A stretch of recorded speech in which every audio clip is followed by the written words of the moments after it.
Hello guys and welcome back to another episode of the Honor Students Podcast, where we talk and discuss everything about books. Today we're going to be talking about a very important and meaningful book, and that is The Absolute Diary of a Part-Time Minion by Sherman Alexie. As always, I, Filippo, am the host, and I am joined by my friends Parker. Yo, what's up? It's Parker back at it. And Jack. What's up? Like other podcasts, we're going to discuss the main topics of the book together and give our own opinions, but then, at the end of the podcast, we have a very special guest who will join us and give us his opinions as well. You'll have to wait until the end of the podcast to find out who he is. Now, before we start, I just want to say this is the second time we actually recorded this podcast, so, I just thought I'd let you guys know, and let you listeners know this is the second time because we had a bit of issues with recording the first time, but we'll make it as good, even better than the first time. Anyway, how are you guys? I'm good, Filippo. We've had a lot of nice weather for the past week or so. I mean, I remember last weekend it was in the 90s. It was crazy. Yeah, it was crazy. Yeah. So, actually, I'm pretty happy because I got to use the pool a bit, so that was nice. How are you, Jack?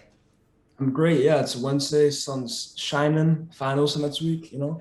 Yeah, definitely. Yeah, finals this week. Last week of school, maybe. Not looking forward to that, but and last week of school though. So get to go over the last time exactly. Yeah. All right. Well, what do you guys say? Let's just get straight into this then. So the topics we're going to talk about, the first topic we're going to talk about today, is about community and belonging to a certain community, because that's a main theme in this book with Junior living in both the reservation and going to school in White Reardon. So, I'm curious. What do you guys think are the I forgot. I lost the question. I'm gonna edit that. Sorry, I was on the wrong page. I'm gonna ask the question now. So, one question I want to ask you guys, connected to this, is what are your opinions on what it means for a person to belong to a specific community or group? I think it's just like sharing an interest or goal with people, like having people you can go to about a certain thing. I think communities make people feel welcome and it makes us feel good. Just people work better when they're with other people. So I think that's what it means to belong to a community. Yeah, definitely agree with that a lot.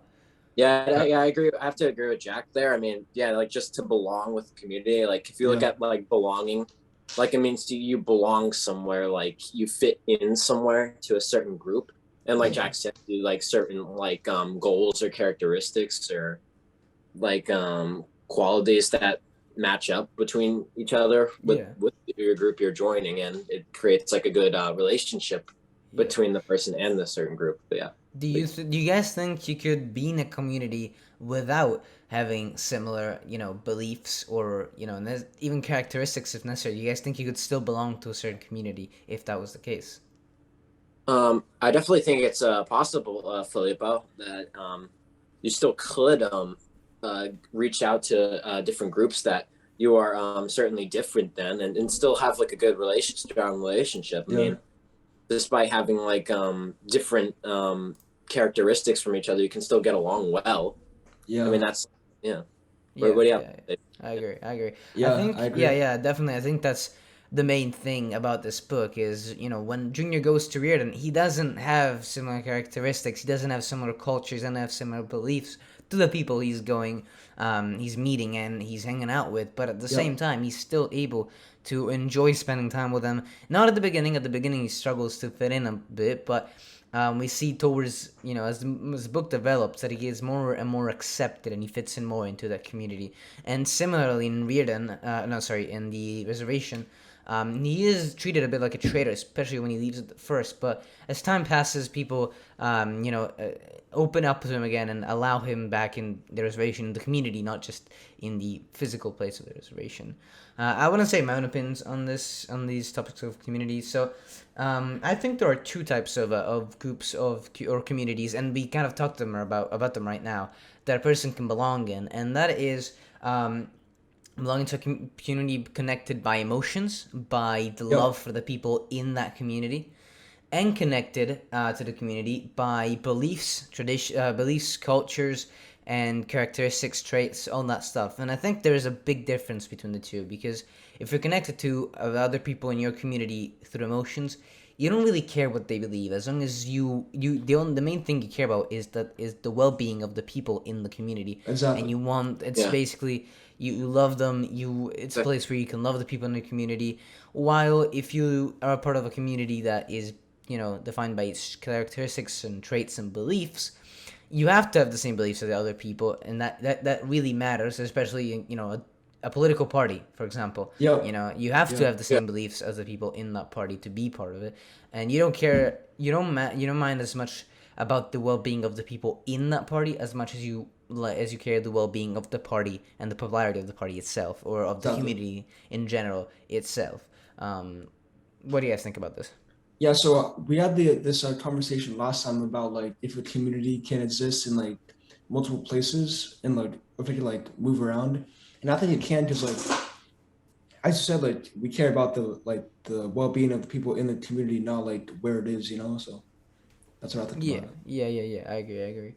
And I think one example of this, one quote I can connect this from the book is a quote on page 216 of the book. It's it's Junior just talking, and it's the chapter after his sister died, and he says, I wanted them to get strong and get sober and get the hell off the reservation. So here he shows that even though that community was defined by being in a place, being the same place as the reservation, the main thing he cares about is not the unity, or it is the unity, but is mainly the well-being of the people inside of it. And after many people in his life, his grandma, his sister, his Eugene, his father's friend, had died because of alcohol, he wants them to leave the reservation, which not only has alcohol problems, but also lack of resources and things like that. And he wants them, even if that means they won't actually interact anymore, he still loves them and wants the best for them. And I think that's one of the most important things of being part of a community. Do you guys want to add anything to this part of the community, or maybe you guys have questions for me that I haven't asked yet? Yeah, I just think that emotions are just like much stronger, like if you are in a group, because like emotions is what brings like people together. Like you guys said, like emotions, you care and love for a person, while like if you have certain like practices or characteristics that you share alike, you can say that's like any stranger on the street, like if you like drawing or playing the guitar or something, like in like a hobby, and someone else liked it too, you guys would get along well. But even if you were two strangers, but deep down, when it comes to the emotional side, if you went up to a stranger, you wouldn't have like certain emotions like you would to when you belong to a group, like a family or something, Yeah, so I agree. I think that connects to what I was saying earlier about having two groups. When you have similar characteristics, like for example, playing the guitar, I play the guitar. I think Jack plays the guitar as well. Jack, obviously I know him, but like if I met a stranger that played the guitar, we're part of the same community, and that community is defined by our characteristics, by our talents, and our what we like to do, playing the guitar. Yeah, exactly. But it's not the same thing as being connected by emotions. But in some ways, you're still part of a community, and it's important to be part of communities like this as well, because sometimes even if you don't know the person, you can connect to them in a way that you can't connect to other people. Like playing the guitar, for example. If I talk to another person who played the guitar, I could talk to him in a way that I couldn't talk to somebody who didn't play the guitar. And so even though I'm not connected to him through emotion, I'm still connected to him in an important way, I think. And I think another quote that connects to this part of the conversation we're having is a quote in the page after the quote I said earlier, page 217. And it's when Junior is saying, I realized that sure, I was a Spokane Indian, I belonged to that tribe, but I also belonged to the tribe of American immigrants and basketball players and bookworms and cartoonists and so on and so forth. And that's all characteristics that he has, and he is even though he doesn't know these people emotionally, he's still part of that community, and he can still relate to people. And I think that's one of the main things about being part of a community, being able to relate to the people in that community and talk to them like you couldn't to people outside of that community. Yeah, totally agree. Yeah. I also just like kind of wanted to add something too. It's like belonging to a community is like, sure, everyone should belong to somewhere. Everyone does belong to somewhere. They belong to homes, they belong to their families. But truly, you never really don't belong somewhere. I mean, sure, like everyone is different in their own ways. You could have different cultures, but that doesn't mean like you still shouldn't belong there. You could instead, you can maybe like share the cultures together, kind of like inverge the two, or converge each of the Yeah, like yeah, and I cultures. think, you know, at a certain point, you belong. You always belong somewhere, even if you Yeah. don't feel like you fit in a certain place. You know, you always, there is always somewhere that that Right. you belong. Like, and I feel like, you know, it was like this. Like I said earlier, it was like this for Junior. He felt like he didn't fit in at all in Reardon, but as he stayed there longer, he found out he did belong. He had some things in common with the people, some of the people there. You know, people started accepting him, and I think that's, you know, that's an important thing, being able to always remember that there's always somewhere, some way that you can Yeah. fit in, even if you don't feel like you can fit in there. Yeah, because I um think like we all yeah, like share like a characteristic or trait with like someone else, no matter like where or who it is. I think that goes back to like to you saying that we all are in a community, whether we know it or not, you know. So yeah, yeah, Exactly. yeah, And I think that's like one of the main problems in the world today is that we're not able to really accept the differences of different like people, different races. You know, yeah, thinks that their people are bad for being different than what each other, but it's really not. yeah, exactly. It, Like yeah, difference don't define us, differences don't necessarily define communities. It's similarities that define yeah, communities. I feel like that's and what it is. exactly. differences really actually are beautiful because you get to learn new things. You know, it's Yeah, not just the same every time. It's something new on your doorstep, and you can learn and the kind of Yeah, like yeah, I like that. I like that a lot. Yeah. yeah, same. All right, I think that's a good place to wrap it up for our first section about belonging and yeah, belonging and community. And I think we can connect. Actually, we can move on to the next thing, which in some ways it is connected to this, and we'll get to that soon. But it is challenges the Native Americans face in their reservations. That's another big theme in this book, because the whole reason why Junior decides to leave the reservation and, you know, go in a place, a completely new place, you know, white school, is because there aren't enough resources in his school, so, and in his reservation. So you know, my question to you guys is, what are some, my first question, because I have a couple of questions on this matter, is what are some challenges Native Americans face, and how do they impact their lives and ambitions? What do you guys think? well, I think the most blatant challenge that Native Americans face is obviously discrimination. Yeah, There's a little Yeah, repetition, yeah, definitely. just kind of trying to emphasize the amount of discrimination and how long it's been going on for Native Americans, and the effect really has just shown itself throughout history and even today. And in the book, it's described as many things from um, being in poverty, like Junior trying to like get out of his own home to try to look for Yeah, better opportunities. And yeah, just basically it's just been ruining their lives. It's giving them less opportunity to succeed in the world. yeah, And it really is having a massive effect, I believe, in the world yeah, today. yeah. I agree with you there.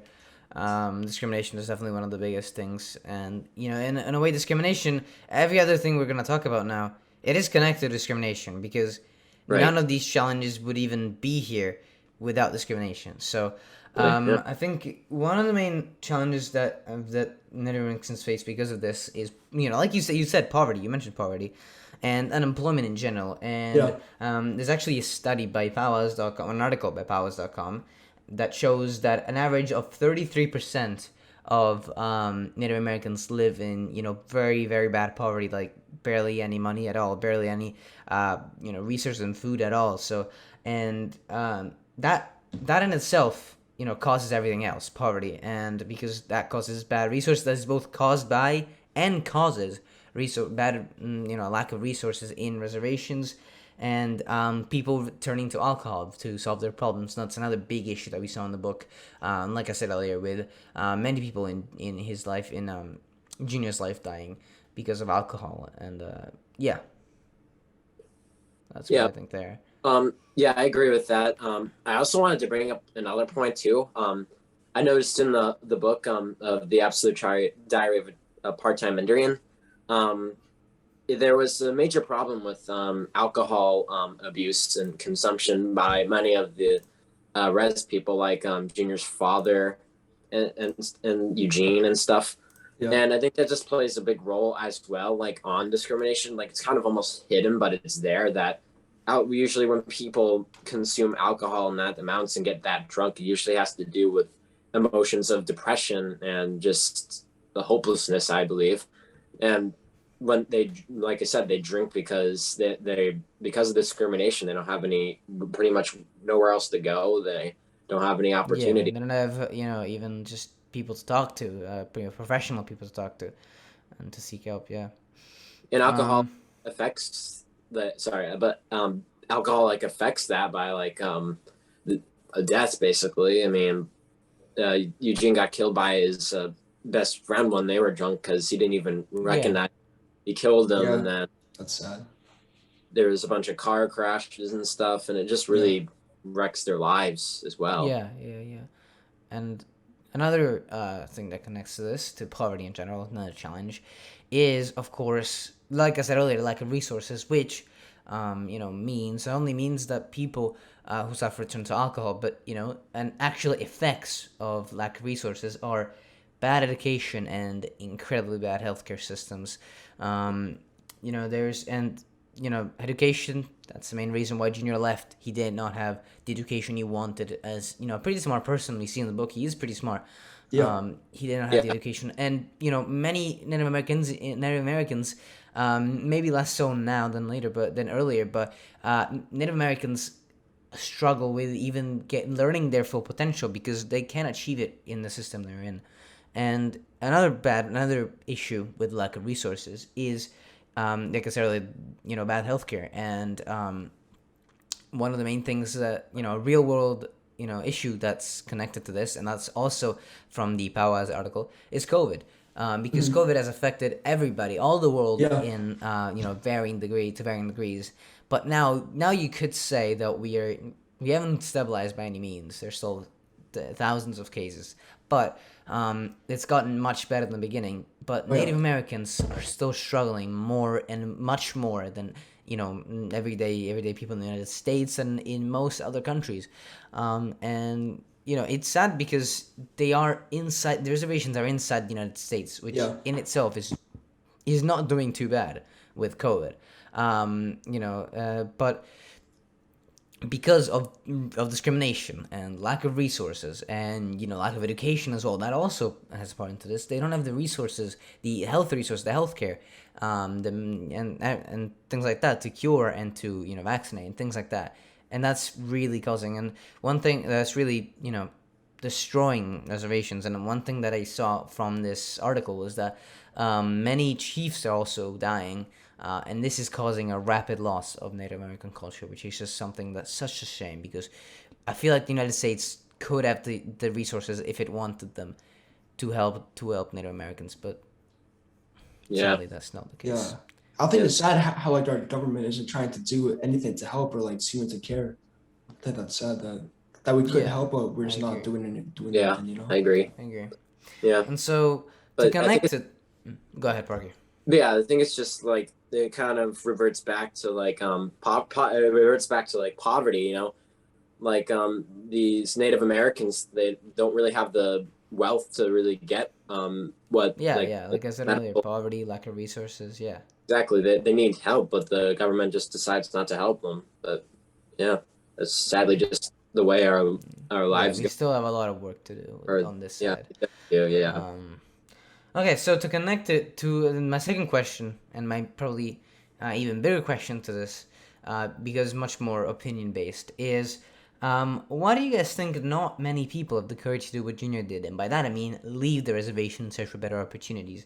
And what do you guys think would happen if they did do so? So actually, I would like to start with this. And I think there are different reasons why people don't want to leave the Yeah. reservations. And the main one, as shown by the book, is they don't want to betray the community. Now, as seen by that quote I said earlier, which was, I wanted them to get sober and leave the reservation. Junior understands at the end that the community is the people, not the place. But most people in the reservations understand, probably feel like if they leave the reservation for better opportunities, they're portraying everybody else who stays behind. Well, instead, I feel like everybody should try to aim at better. The idea, the best thing would be for Native Americans to have better resources, better land, Yeah. better everything. But in the condition right now, if you're really aiming for better resources, you should try to leave the reservation. And I don't feel like you should be felt like you should be treated like an outcast. But that's how, or a traitor. But that's how Junior was felt, and that's how many. That's why many people, I think, don't want to leave the reservations.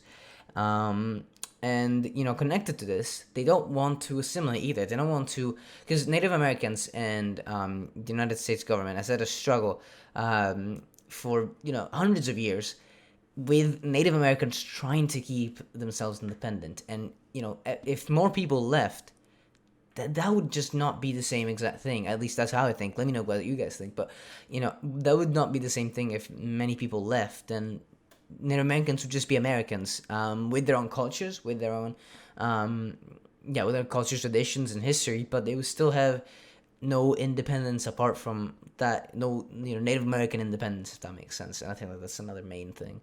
It would kind of be the end of the struggle, if that makes sense. But it would be a loss for Native Americans. Yeah. I feel like what they want to do is keep their land and have better resources. What do you guys think? Yeah, so going back to your question, I think that people that like they're scared to leave because they're scared of change. They're scared of potential backlash. Yes. Yeah, I agree with.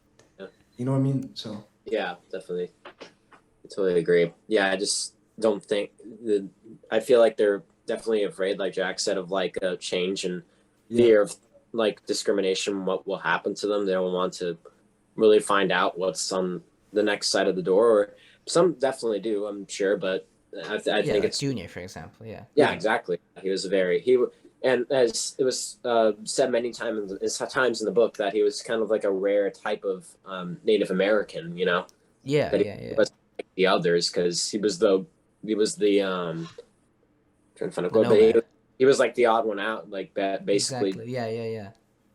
He went outside and looked for change and opportunity and didn't sit back like everyone else. He was anyway, yeah, just I think that's another reason, like Jack said, why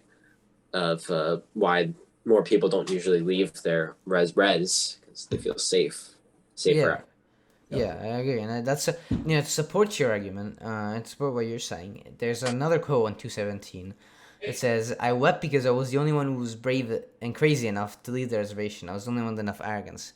And he talks about arrogance, he talks about craziness, and arrogance is feeling like you've betrayed it. Craziness, same thing. But bravery is the first thing he says. Is the first thing he mentions, and that's because, like you said, many people are scared of change, and that's not Native Americans only. That's just people in general. People are scared of change, and a change as big as leaving your leaving your place of birth, and leaving your community in the end, because you still belong to that community, but you are leaving them behind. You are moving on to another place, and you might not get to see them ever again, even if you're still part of the community in some ways. Yeah. That's a big change, and that can worry, and that can scare people, and that's an important thing, definitely. Yeah, so I think Junior is definitely still part of that community because like all his memories there like definitely make him a part of who he is. Yeah. So that's what I think. But exactly, but at the same time, when he's gonna grow, when he's gonna stop going to school, maybe move out. That's him probably never seeing those people ever again. Maybe he's reunited them sooner or later, but so that's why it feels like you're betraying them, because even though you still share with them your beliefs, your not beliefs, but you still share with them your memories. You still love them, even though you don't see them anymore. You still love them. You still want the best for them. Exactly. You are leaving in some ways the community. You're not gonna see those people ever again. So that's another main thing. But definitely change. That's a huge issue with people not wanting to leave. I just think that like a lot of things can change in your life, but there's one thing, if anything, that won't change in your life, and that's where you originate. That's exactly. I agree. Like, I was born in Rome, as you guys know, and I moved to Italy. I mean, down to the United States. I was already in Italy. Forever.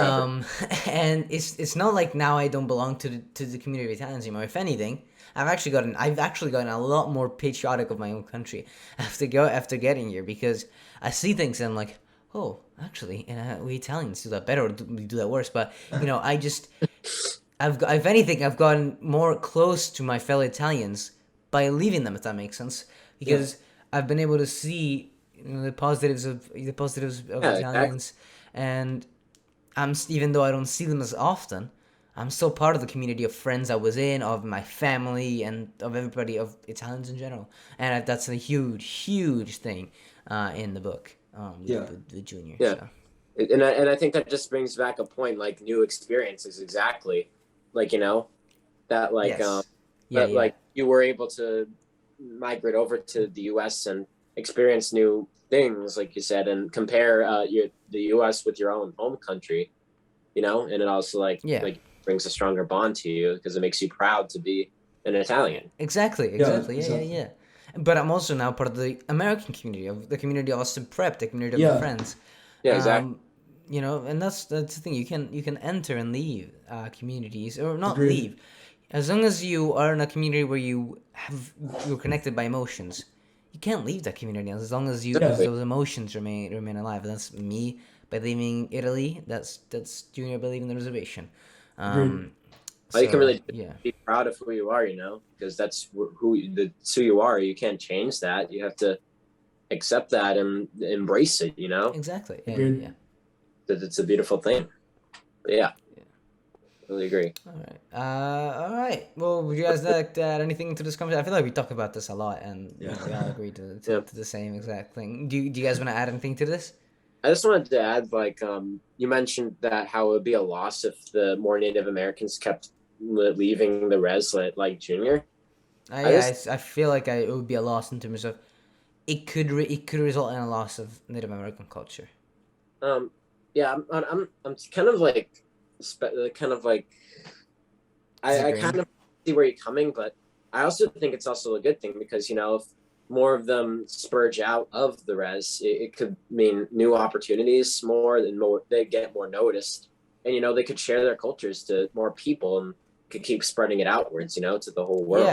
Yeah, now you're saying it, I feel like there's two outcomes to people leaving the reservations, and that is one outcome. Um, people leave the reservations and they're kind of forced to assimilate. They're not around other Native Americans, and Native American culture loses itself with because that is something that has been seen with immigrant children as well. Like when immigrants came to the United States and their children were born, there were I've learned that in history there were a lot of issues and conflicts between parents and children because children wanted to assimilate into American culture and Yeah. parents did not. But at the same time, if Native Americans were able to keep their Native American culture and spread it if anything to other people, then I feel like it could be a positive. I feel like I personally think there's sadly a higher chance of what I said happening, and that is a loss of Native American culture if more people left the reservations. But if what you said happened, then I feel like then that would be probably the best thing in general overall. Yeah. Um, Yeah. I mean, I think you're right. Yeah, I could definitely go either way. To be honest, like if more Native Americans kept leaving, like it could be a mix. It could be like mixed emotions. Some people could be like all loving to them, and then some others could be kind of like hating against their cultures. yeah, So yeah, yeah, Yeah. Agreed. it's a mixed bag, I believe. Yeah. yeah. Yeah. All right. I think that's a good way. That's a good place if you guys have Never anything to. be afraid to go out and experience new things. Yeah. Right.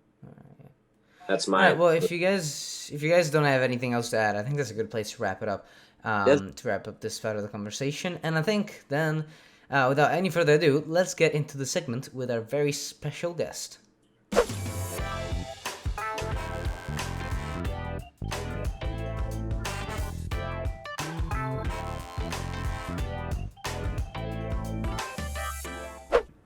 And so, to further develop the conversation we've been having, we would like to introduce a very special guest to this podcast, and we are very honored to have here today. And it is none other than the author of The Absolute Diary of Part-Time Indian himself, Mr. Sherman Alexie. Thank you so much for being here today, Mr. Alexie. How are you? I'm good. Thank you for inviting me. Yeah, yeah, yeah. I'm really, really happy that you're here, and it's very grateful that we're here. We're all grateful that you're here.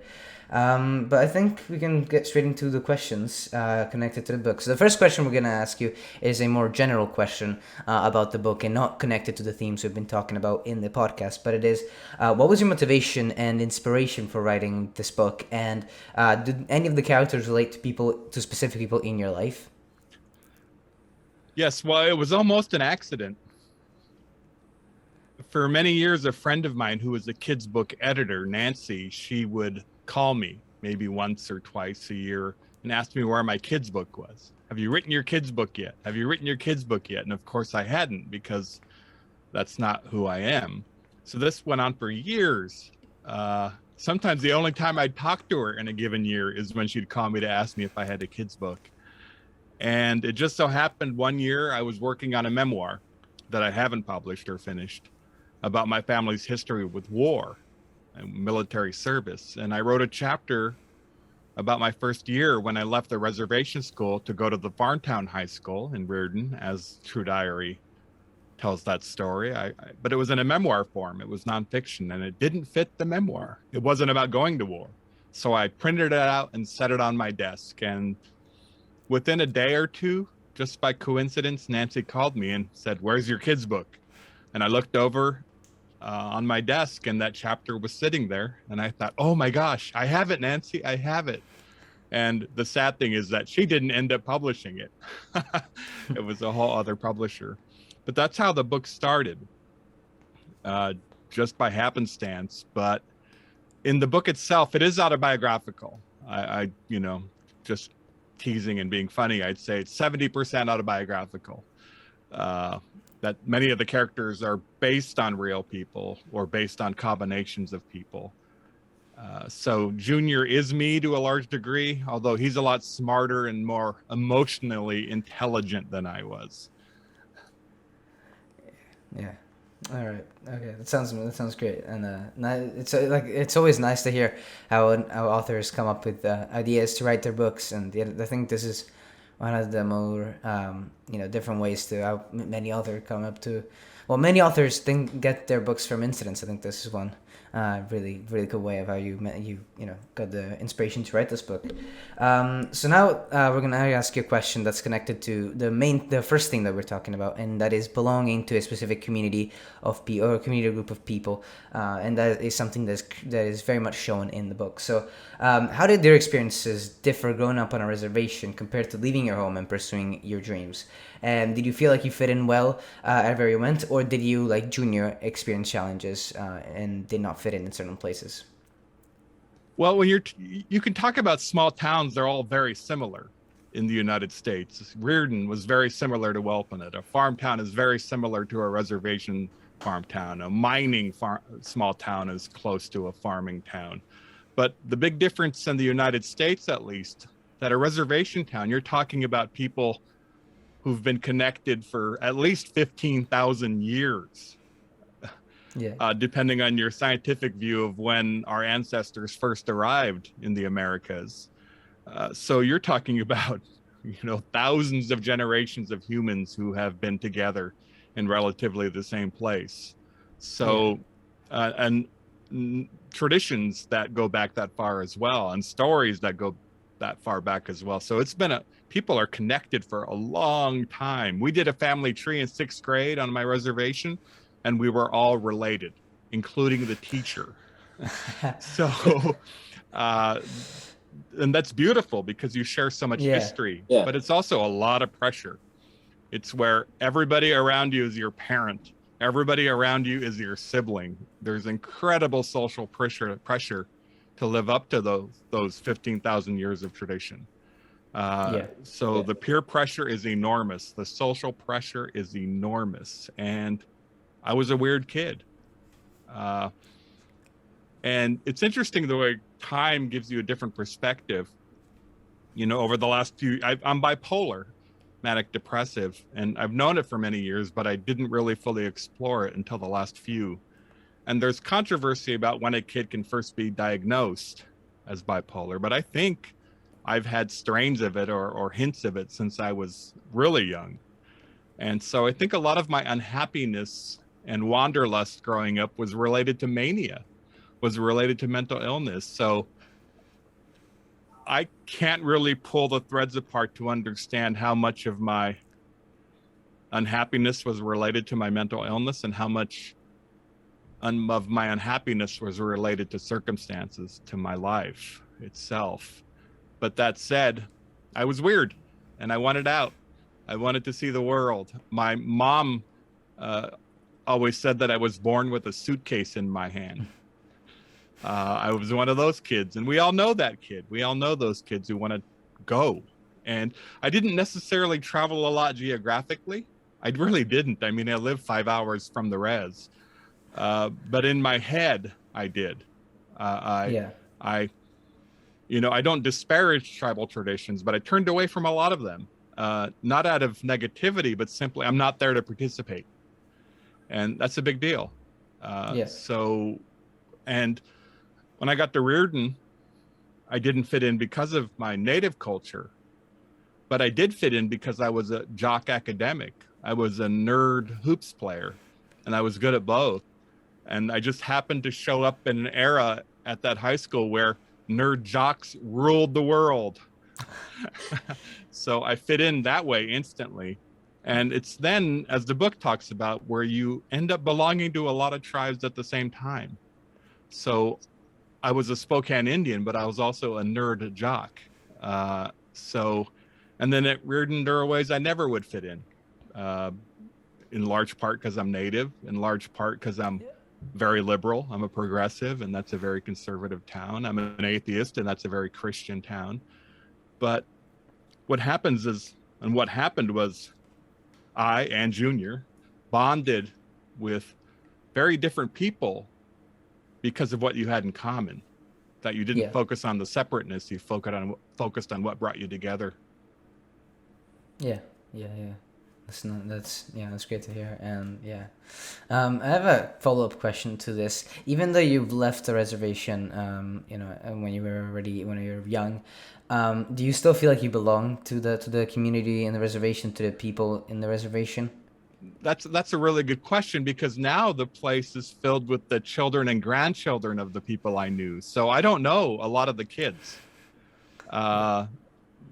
Barely I know them. So I am separate on a day-to-day basis. I don't have the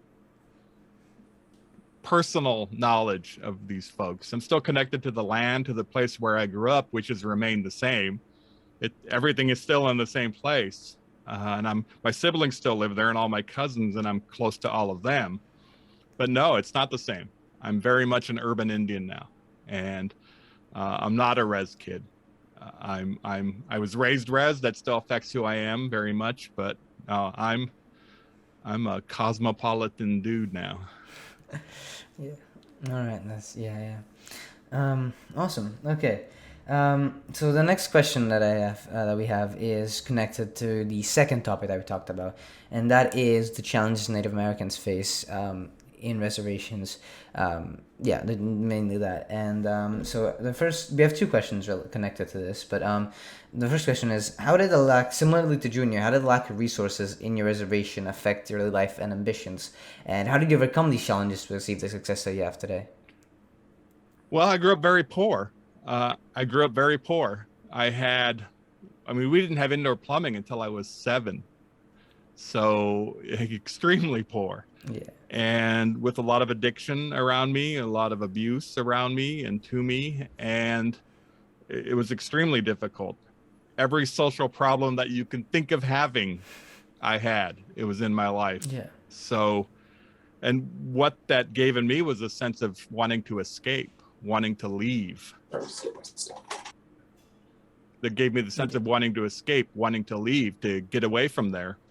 And so I think when faced with those sort of circumstances, you have a few choices, not even necessarily choices. You can stay in it and try to make of it what you can, or you can try to get out, to flee it, or you can just freeze. And I know lots of my cousins and friends on the res stayed and made the world better for themselves. And there are a lot of friends and family who didn't. who just accepted things as they are and fell prey to all the social problems. I've had a lot of cousins serve prison time. And then there's people like me who leave to go find another life. And two of those three are completely cool to stay and make it better, or to leave and make it better. And that's what you hope people choose. But then some people invariably are not going to choose those two positive paths. So I was born to escape. I was born to want more and more and more. I was born greedy for experience, for seeing the world, for new ideas and new places.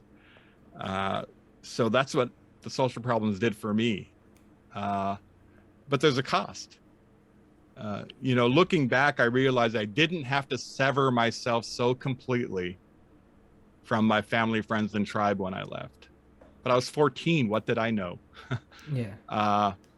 And I could have stayed close. I could have been a part of the reservation more than I was, but I didn't. I felt like I had to completely leave, and I still regret it. Yeah. I've reconnected with people over the years, but I regret the years I lost. Yeah. And that's one that actually makes me think of something similar to me, is that I wasn't in similar circumstances in terms of resources, but I also pretty much changed lives when I was 10 years old, because I moved from Italy to the United States. But thankfully I've kept up with the people that really matter to me. I've kept connections with them, and so that's one thing that I'm happy to have done, because, as you say, complete severing of connections then would make me regret that decision probably later in life. And so I'm happy that I was able to keep the connections that really matter to me. So I can. All right. And I think I have one more question for you today, and that is, why do you think not many people have the courage to do what Junior and you did? And that, what I mean by that is leave the reservation, search for better opportunities. And why do you think? What do you think would happen if more Native Americans would do this? Well, people don't leave because they love it there. There's plenty of people who don't want to leave because, for whatever problems they are, the magic of their lives in that community far outweigh them. They're happy. And so I wish there were circumstances. I wish there was better economies. I wish there was more opportunities. I wish there was just something more for people to give them reasons to stay in the community and be a positive force. But I think far too many people are trapped. I think as poor as reservations are and can be, there are people, Indians on reservations, who are even more poor than that, who are even more doomed in a sense.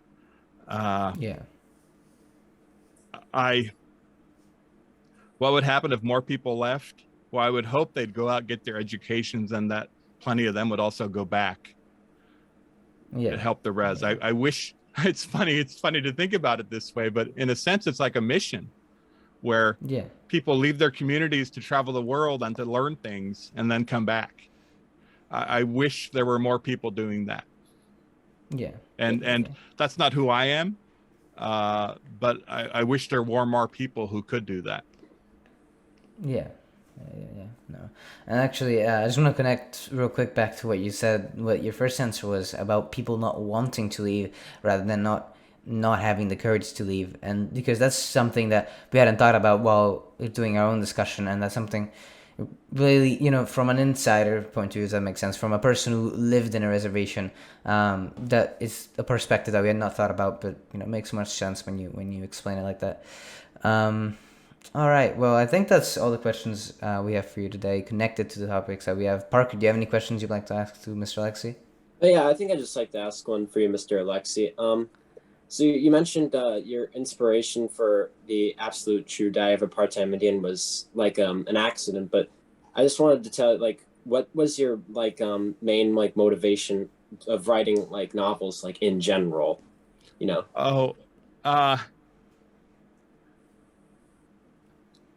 I just love an audience.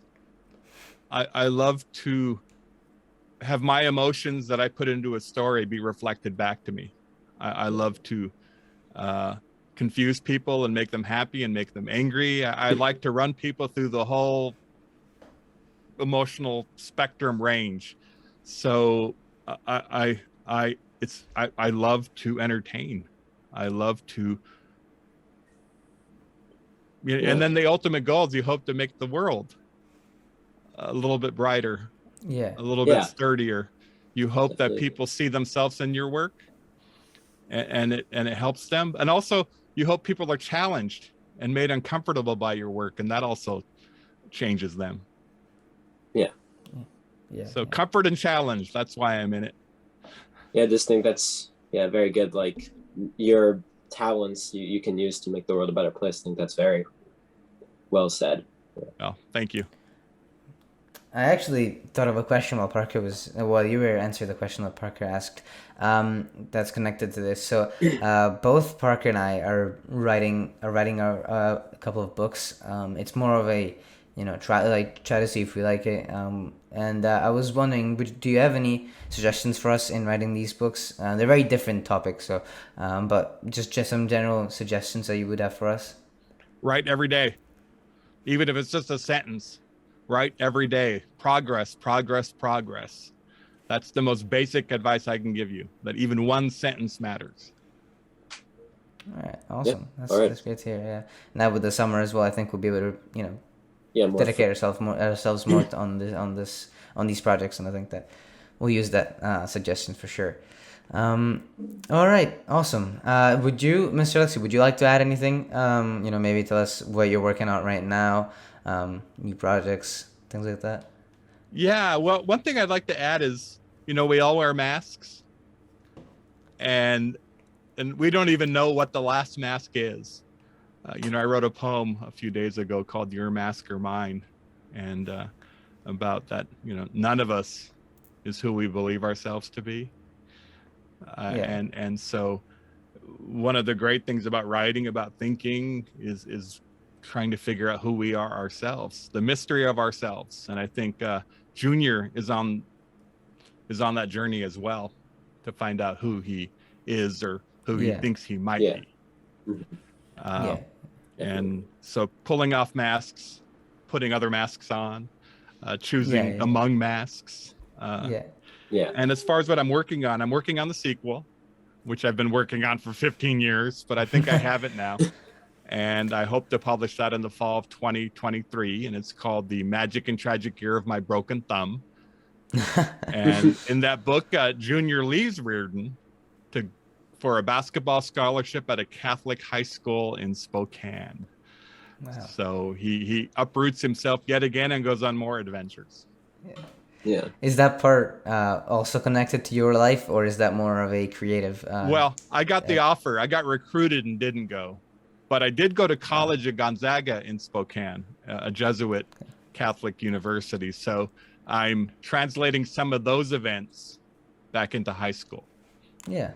That's great. Awesome. I like to see how you've weaved both reality and a bit of writing creativity into that story. I'm looking forward to read it, and I can't wait to read it. All right, and as the last thing, would you like to let us know your socials and where we can follow you to see your work? Yes, and I'm only on Instagram. That's my only social media life, and it's shermanalexie.official. So that's on Instagram, and you can find me there. Okay, awesome. Well, once again, thank you so much, Mr. Alexie, for being here. We hope you enjoyed talking to us and sharing with us, what you think about the questions we asked you, and sharing us about your book and things like that. And to everybody listening, make sure to follow Sherman Alexie on Instagram, and make sure to keep up with his work, because it will definitely be worth it. But once again, thank you so much, Mr. Alexie, being here. Have a great rest of the year. Have a great summer, because we're already there. We're right there. So have a great summer, and have a great rest of the year. Thank you. You too. All right, that is it for this episode of the Honor Students Podcast. Thank you to everybody who tuned in and listened in to our conversation and our conversation with Sherman Alexie. So if you did like this episode, make sure to tune back in to come back for next week's episode, where we'll talk about another book and maybe have another special guest. But thank you, everybody, for listening in, and have a great week. Oh, and bloopers. Hold on, wait, Parker, say something 1 sec, because I've got to do something. Hello, testing. No, One, just two, don't say anything at all. Hello, guys, welcome back to another episode of the Honor Students Podcast. Parker. That's on Okay, you. Parker, turn off your camera. Turn off your camera. I can't do the intro with your camera on. Thank you. I'll mute myself. Yeah, mutes as well. Thank you, appreciate it. Hello, guys. Okay. Hello. Hello.